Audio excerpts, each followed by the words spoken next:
Ele fez mais de 100 bilhões de dólares sendo empregado. A história de Steve Ballmer. Você já ouviu falar de Steve Ballmer?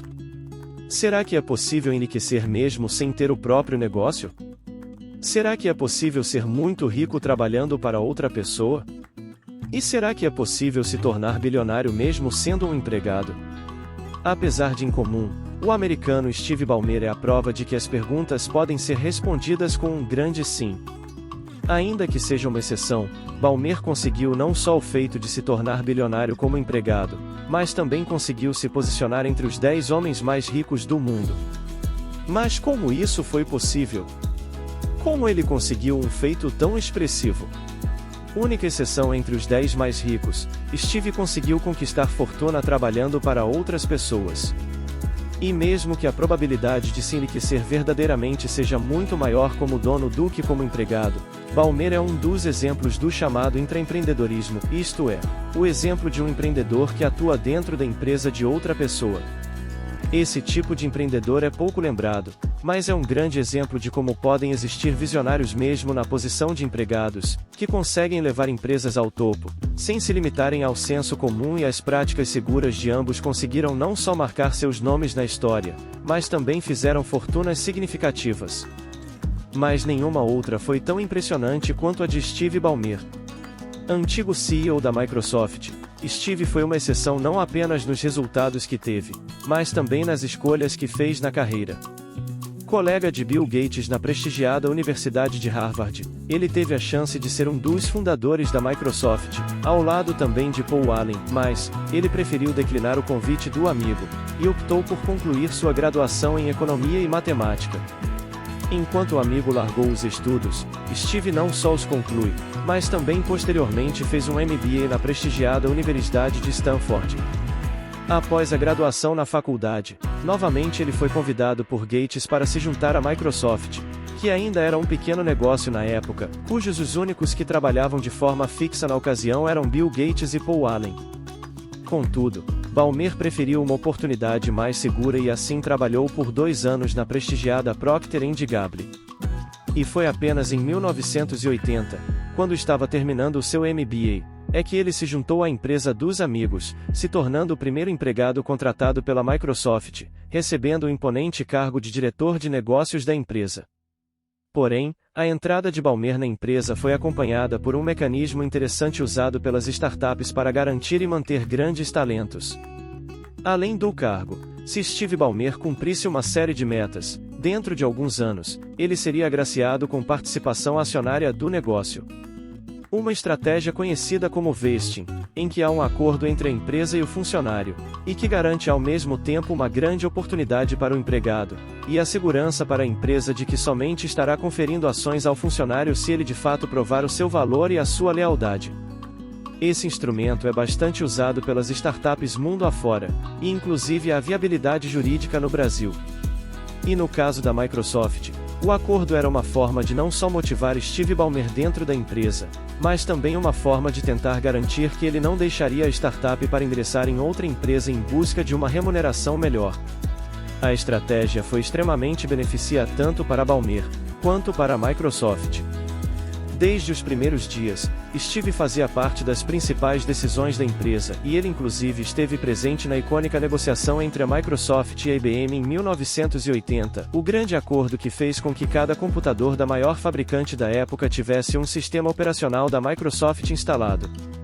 Ironicamente, o fato de Ballmer não integrar o hall de fundadores da empresa é descrito por muitos como um fator extremamente importante para o desenrolar da negociação com a IBM, já que Steve era o único dos 3 representantes da Microsoft que tinha noção de como realizar acordos comerciais relevantes, após suas experiências práticas na P&G e acadêmicas na faculdade e no MBA.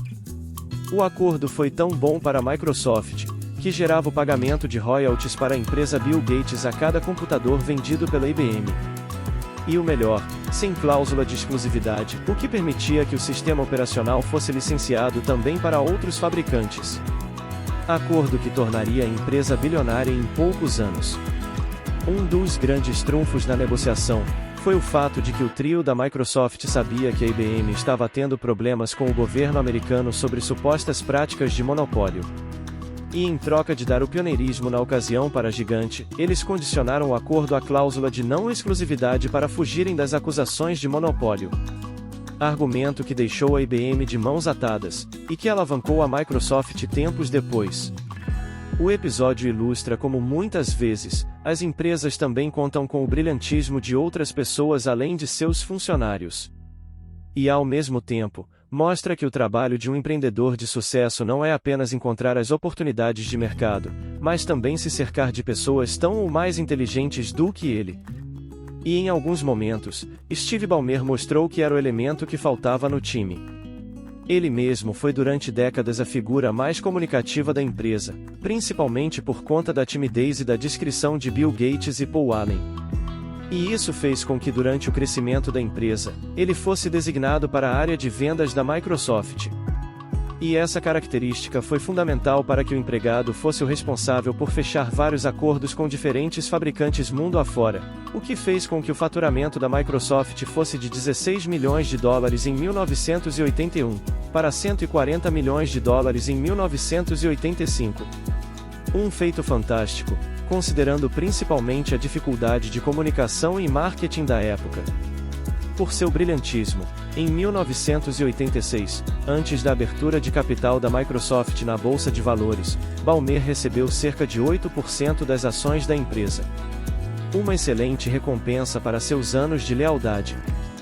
Para se ter ideia do tamanho da recompensa, após o IPO naquele ano, a fortuna de Steve já era de mais de 51 milhões de dólares, e isso tudo por apenas 6 anos de trabalho. E nos anos seguintes, ele continuou em evidência, especialmente por ser a segunda figura mais famosa da Microsoft, atrás apenas de Bill Gates, que alguns anos depois, se tornaria o homem mais rico do mundo. Enquanto Bill Gates transmitia uma tranquilidade considerada excessiva, com uma fala bastante monótona, Ballmer era exatamente o contrário, com um jeito muito mais agressivo, barulhento e imponente. E essa diferença chamava bastante a atenção do público, especialmente quando eles estavam juntos. No ano de 1998, quando Gates decidiu deixar o comando executivo, Ballmer foi escolhido como sucessor do fundador e para muitos, a diferença entre o perfil dos dois poderia significar rumos diferentes para a Microsoft. Essa desconfiança inclusive, foi um dos fatores que fez com que a empresa passasse por dificuldades durante o início dos anos 2000, quando existiam desconfianças sobre a longevidade da companhia. Porém, sob o comando de Steve, a Microsoft conseguiu se manter como uma empresa de topo, mesmo que para muitos, a empresa tenha ficado em modo automático por muitos anos, colhendo os louros dos royalties que recolhida. Apesar disso, sob o comando do executivo a empresa saiu de um faturamento anual de 25 bilhões de dólares para 70 bilhões em 2013, último ano sob seu comando. Enquanto foi o homem forte da Microsoft, Ballmer colecionou momentos controversos e para muitos, sob seu comando a empresa deixou de aproveitar grandes oportunidades, como por exemplo, a derrota na competição dos navegadores de internet, que foi vencida pelo Google Chrome, e fez com que o Internet Explorer fosse motivo de piada. Outro momento famoso do bilionário foi em 2007 quando ele ridicularizou a chegada do iPhone, dizendo que ninguém jamais pagaria $500 por um celular. Prova que nem mesmo os bilionários estão sempre certos. Ainda assim, ele é considerado um dos maiores defensores de projetos alternativos da Microsoft, como o sistema de armazenamento em nuvem Azure e o console Xbox, hoje um grande sucesso da empresa.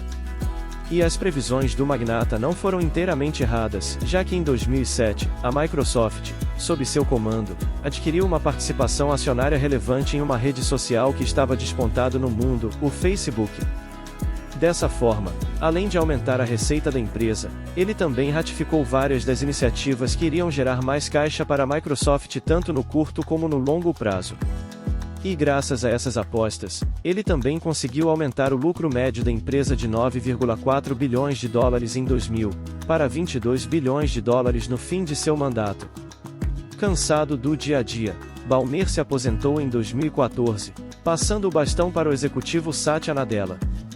Pouco tempo antes, ele liquidou parte de suas ações e comprou o time de basquete Los Angeles Clippers, que atua na NBA. Porém, Ballmer continuou com uma grande fatia de ações da Microsoft, curiosamente mais até do que Bill Gates, que se desfez de mais de 90% de suas ações do ano 2000 até hoje. O que para muitos, faz com Steve acredite mais na empresa do que o próprio fundador, já que desde 2014, ele não só tem mais ações do que Gates, como também é o maior acionista da empresa, com cerca de 4% dos papéis. E sua confiança na Microsoft tem rendido bons frutos. Em 2021, a empresa conseguiu a maior valorização de sua história, e por causa de sua participação acionária, Ballmer foi o primeiro ex-empregado a romper a barreira de 100 bilhões de dólares, e de acordo com a Bloomberg, na data desta redação, Steve Ballmer acumula uma fortuna de 111 bilhões de dólares. Nada mal para quem trabalhou durante anos de 9 às 18 HS. O valor faz com que hoje ele seja o nono homem mais rico do mundo. Curiosamente, sua fortuna hoje é cerca de 20% menor do que a de Bill Gates. Será que algum dia ele conseguirá superar a riqueza do amigo? Compartilhe a sua opinião conosco nos comentários. Por conta de todos os seus feitos, a história de Steve Ballmer é mais uma história de sucesso que merece ser contada em nosso canal. Esse foi o vídeo de hoje, empreendedores. Espero que tenham curtido. Se inscrevam no canal, façam um comentário, compartilhe com um amigo que vai se interessar pelo assunto, deixe seu like no vídeo. E um grande abraço.